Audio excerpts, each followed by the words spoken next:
guys. I'm going to come to you with a quick project. I think it'll be quick. I got a show coming up tomorrow down at Cortland Wine Festival, and I remembered in one of my previous shows I sold so many of my hanging things and gave away the S-hooks that went with them that I don't have any S-hooks to hang my stuff or sell, which I don't sell a whole lot of them anyway. So I'm going to make some S-hooks. Now S-hooks are simple, right? Anybody can make S-hooks. It's probably the fun. If you have taken formal training from somebody that knows what they're doing, teaching you, you probably started off making S-hooks, or at least very quickly, very early in the process you made S-hooks. I've had a hard time with them. Not until I would say just a month or two ago have I ever made an S-hook that I was happy with. So I thought I'd take this time, since I need to make some, and go through what I think are the two important things, the two secrets, the two things you have to figure out on S-hooks. So keeping it simple today, I cut up a bunch of, I think this is 1/4 inch round. Again, you can use anything you want. Holy cow, 1/2 inch square, 1/4 inch square, round to square, and twists, and anything you want. We're making some very simple S-hooks with a little curly Q on the end of the hook. That's all we're doing. So keep it simple. First thing I'm going to do is go ahead and draw out one end, put a curly Q on it, put the hook on it, draw out the other end, put the hook on it. By the time this video is done, you'll understand the two things I think are important about S-hooks. Hold tight. This part's totally up to you, but we do need a taper down here on the end, whether it's a square taper or a round taper. You do what you want to do. How much do you taper? It depends on where you want the taper to be. Do you want it in the hook? Do you want it just the entire taper to be the hook part? It's your call, and through trial and error you figure that out. That's not a big deal. It's something it's your trademark, right?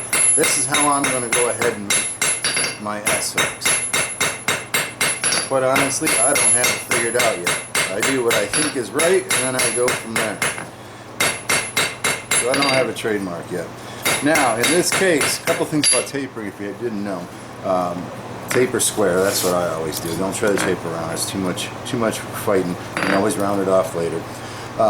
If you taper in to out, you're going to draw out your piece a little bit more than if you taper out to in. However, so you end up with your original thickness down to a general taper. If you draw out to in, you'll end up with the taper, but you'll be upsetting back here, and you end up with a little thicker hump right here, which you may or may not want. I upset out to in when I'm working on very fine points like this one, especially if it's carbon steel, because it tends to split. But with this mild steel, I work from in to out, get a nice little taper there. All that talking, I could have had the next step done. If you have enough heat, you do it. Otherwise, you go back into the fire. And I need a little deeper heat than that. And it doesn't take long for too much heat here. And again, I want a very tight curly Q on the end. See what I'm doing here? It doesn't need to be much, because if you're going through a chain or something like that, you don't want that curly Q to be in the way.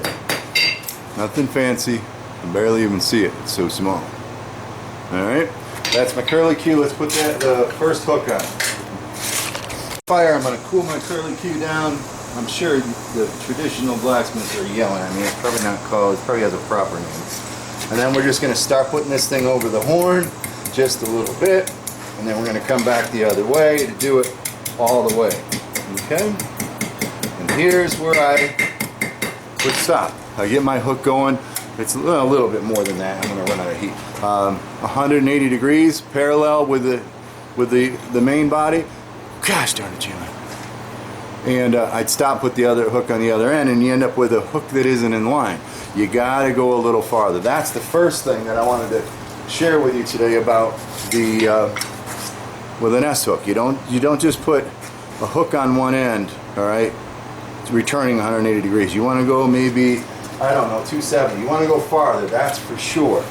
So we're going to go a little farther than that. And I haven't figured it out yet. But I don't have a protractor. I don't know what that is.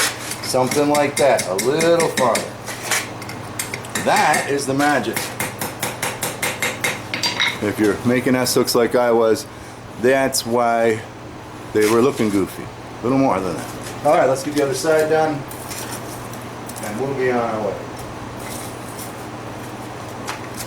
go ahead and get this other side worked out. You guys say work over on the edge of the anvil.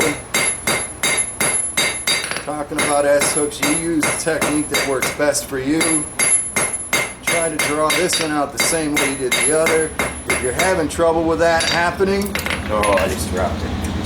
If you're having trouble with that happening, don't put the hook on the one end. Go ahead and do the tapers on both ends first. You better don't have anything to give away. There's the train. Stop.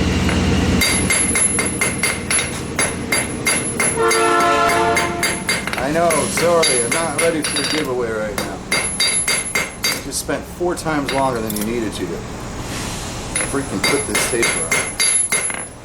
But anyway, sorry for the grumpiness. It's been a long week. Get that other taper on. Usually you can do that and still have almost enough heat to put that silly curly cue on. Now I started with a 5-inch piece, and with the diameter of hook that I'm looking at here, I'm not exactly happy with what I'm going to end up with. Paper, we're going to put the little curly cue on the end, roll that over towards the hook for the second one. Try to match them up best you can with the skill level that you got back in the heat for the other loop.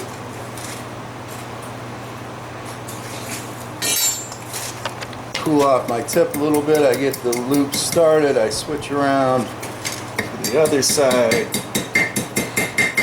And the key here is that you want it to be pretty symmetrical.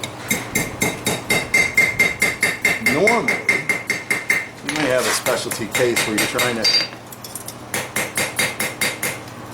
to hook from one size items to another. But again, you're going to curl in a little more than you wanted to. And that is the trick of it right there. Okay? So what I would do normally, let me grab some nips and chalk. The 2 things about an S-hook that I wanted to share today is normally when I have my piece and I go ahead and I put that curl in, I stop here. And then I turn around and I put another curl in and stop here. Or I stop where the end is running parallel with the main body. And you don't want to do that. The main body's here. That's straight up and down.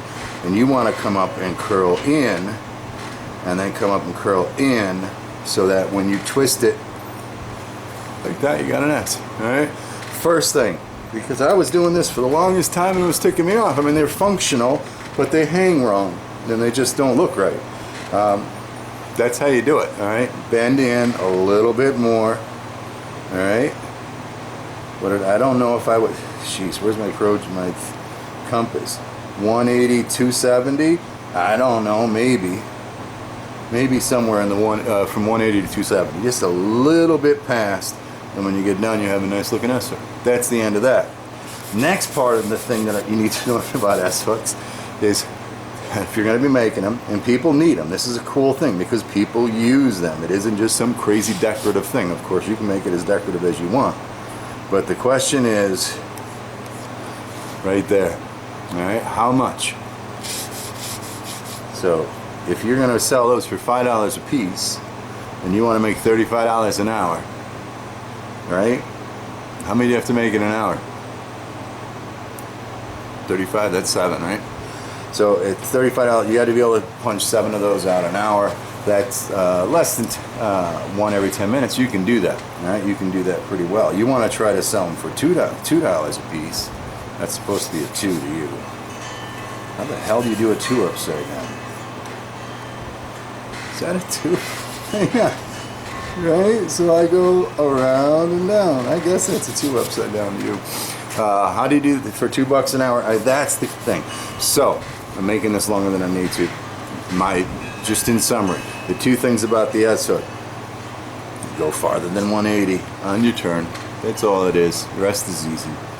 And practice them so you can be pumping out 10 of these an hour at $5 a piece. Let's see if I can do this upside down. That'd be $50 an hour. Is that right? 50.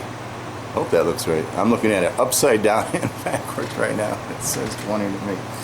Alright, good luck. Just wanted to share that with you since I had to make up some S-hooks. Once you figure that little extra part of the bend, your work looks awesome. Take care.